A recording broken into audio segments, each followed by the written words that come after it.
Sir, kindly announce your Yes. name. Good afternoon, and at the outset, I would thank the Scientific Committee of AIOC midterm to give me this opportunity to present. And like Dr. Sonam already pointed out, we are towards the fag end of the conference as well as the session, and it's only logical that we end up the discussion on corneas. After having learned about antemortem corneas, we come to the discussion on post-mortem corneas. And I'm sure everybody is aware that India is having the world's largest blind population, and out of that blind population, nearly 1/3 is cornea blind. So there is a huge need of eye donations, and there is a huge demand-supply gap. And considering this gap, the hospital cornea retrieval program was started by Government of India in consultation with NPCB and Eye Bank Association of India in 1990. The SCRP is aimed to target hospital-based eye donations, and it has a potential to yield high-quality transplant-grade corneas at a steady rate. Now, SCRP can substantially increase donor corneas by various methods, like increasing and easy availability of donor corneas, easy accessibility to potential donor corneas in the hospital setting, availability of detailed medical records so that contraindications to eye donations can be ruled out much before. The younger age of donor corneas, like we compare the hospital cornea retrievals and voluntary donations. The voluntary donations are of older age, and they are generally not of transplant grade. But here you can have younger age of donor corneas.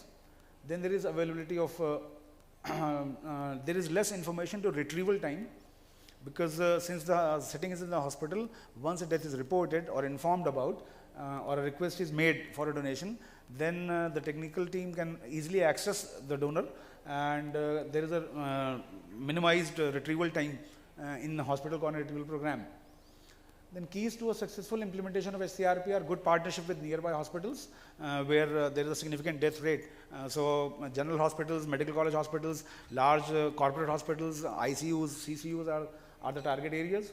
Then awareness and motivation of the hospital team, including the physicians, the nurses, and the auxiliary staff about SCRP, and then automated in-house information system to alert and inform the eye donation counselor about all deaths. And then there can be a mandatory request system for eye donations before certification of death, and then awareness and publicity material for promotion of eye donation in critical care wards, mortuaries, ICUs, and likewise, and then there should be availability of grief counselors. So these are the salient features of an SCRP and the issues with success. Now we can come to the challenges towards the implementation of a successful SCRP program. There are challenges with reference to the society, such as religious taboo. Then there is lack of awareness because of lack of information and misinformation. Misconceptions regarding eye banking, including concern for disfigurement of face, lack of transparency in the tissue utilization, concern for organ trafficking, and financial motivation of the eye bank team and its personnel are certain issues that are prevalent in the society which dissuade people from eye donations. Then within the deceased family's concerns or challenges, there is that feeling of shock and grief at the loss of a loved family member. Then there is dissuasion by relatives, again because of those societal taboos that we have already enumerated. Then there can be, within SCRP, there is a significant issue of dissatisfaction with treatment provided at the hospital, alleged medical or professional negligence, and aggressive and unruly attendance. This is a problem which is being encountered day in and day out in every government or private facility in India, where people are unhappy, dissatisfied with the treatment given, and there are issues and concerns. So then there is minimal scope for promotion of SCRP in this scenario. Then within the hospital, there are challenges such as lack of awareness or motivation between the physicians, the nursing, and the auxiliary staff, which are into the day-to-day care of potential eye donors. And then there is fear of reprisal and violence by grieving and angry relatives. So therefore, the SCRP team and the volunteers and the staff are not willing to engage the family about eye donation. Then there are fears of allegations of medical and professional negligence, like the angry relatives might say that due to the purpose of donation, the patient is not being taken care of well and the patient is being left to die. Then there is lack of grief counseling by hospital staff, because breaking bad news is an art, and if the staff, auxiliary or otherwise, is not aware of the methods to talk to grieving relatives, then there is no scope for SCRP. So grief counseling is a must. Then poor coordination and delayed information to eye bank again is a cause of concern. Then challenges at the level of grief. Counselors are poor and ill-trained counselors, demotivated or lack of motivation among counselors, complacency once targets have been achieved, fatigue, and of course inadequate remuneration.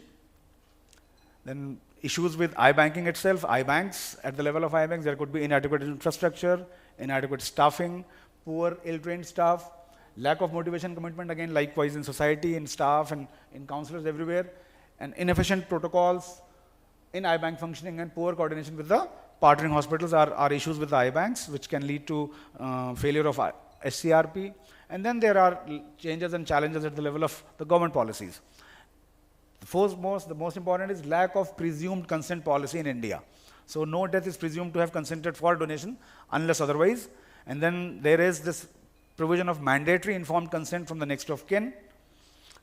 There is lack of opt-out policy where people are supposed to explicitly opt out of donation opportunities. And then there is lack of mandatory notification of death by hospitals to eye banks. Then we have non-payment of tissue processing fee to the eye bank, so that leads to demotivation of the eye banks and their financial liabilities. There is lack of regular ongoing financial support to promote the quality and utilization of corneas, no viable financial sustainability models for eye banks, and there is underutilization of government funds earmarked for capacity building of personnel. So all that manpower-related issues are basic fundamental to eye banking, the staff, both. Then at the level of government, there is non-uniformity in qualification and training standards of eye bank personnel. There is poor networking among eye banks to promote effective tissue distribution. And there is lack of regular monitoring, audit and review of eye banks and HCRP.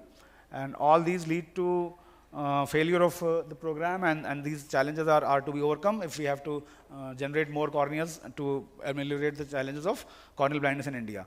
And we have one option of mortuary-based cornea retrieval as part of SCRP, and mortuary cornea retrievals have advantage of procuring again younger tissues with high optical quality, and several states have passed laws to promote mortuary cornea retrieval, but there are issues like unavailability of medical history, poor consent rate due to shock and grief, medical formalities taking time, and prolonged death to retrieval time.